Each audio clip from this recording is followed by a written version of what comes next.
ang pagdarasal ay hindi lang paggalaw ng ating mga bibig, ng ating mga dila.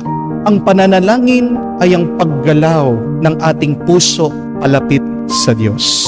If you want to be holy, you should pray. Nobody becomes close to God without prayer. Tandaan po natin ang ating Panginoon, palaging nagdarasal. Kaya napakaganda pong tanong yan. Do we often pray? Alam na alam mo na naliligaw ka na sa buhay. Paano? Pag nakakalimutan mo ng magdasal. Pero pansinin niyo po, pag hindi ka na nagdadasal, napakabigat din ng iyong nararamdaman. Kaya nga po, napakaraming tao, pag merong problema, pagpasok pa lang nila sa simbahan, umiiyak na sila. Ang pagdarasal ay hindi lang pagbukas ng ating bibig sa pananalangin, pero ang pagdarasal ay ang pagbubukas ng ating puso sa Diyos. Mga kapatid, hindi naman po natin kailangan kinkiming, itago ang ating mga pinagdaraanan sa buhay. Why should you pray?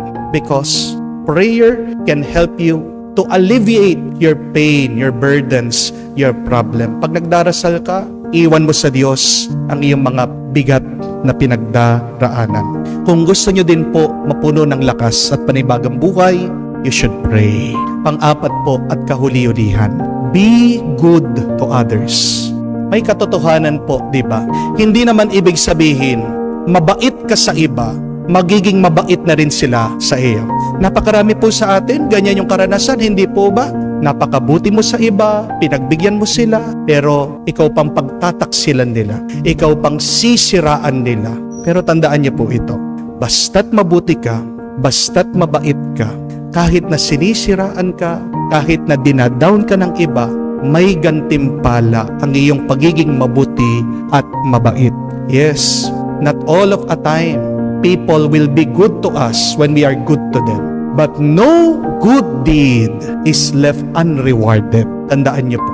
And no bad deed is left unpunished. Kung man hindi sila maging mabait sa iyo, manatili ka pa rin maging mabait at mabuti sa kanila. Dahil darating ang oras at panahon, darating din ang iyong pagpapala. Be good to others who are good to you, but be good also to others who are bad to you. Only the good are rewarded and blessed by God. Maganda pong checklist ito, no? Araw-araw, tanungin natin ang ating sarili. Am I happy? Second, do I study? Third, do I pray? Fourth, am I good to others? Pag nakompleto po natin yan, alam natin na ang ating buhay ay isang pinagpalang buhay.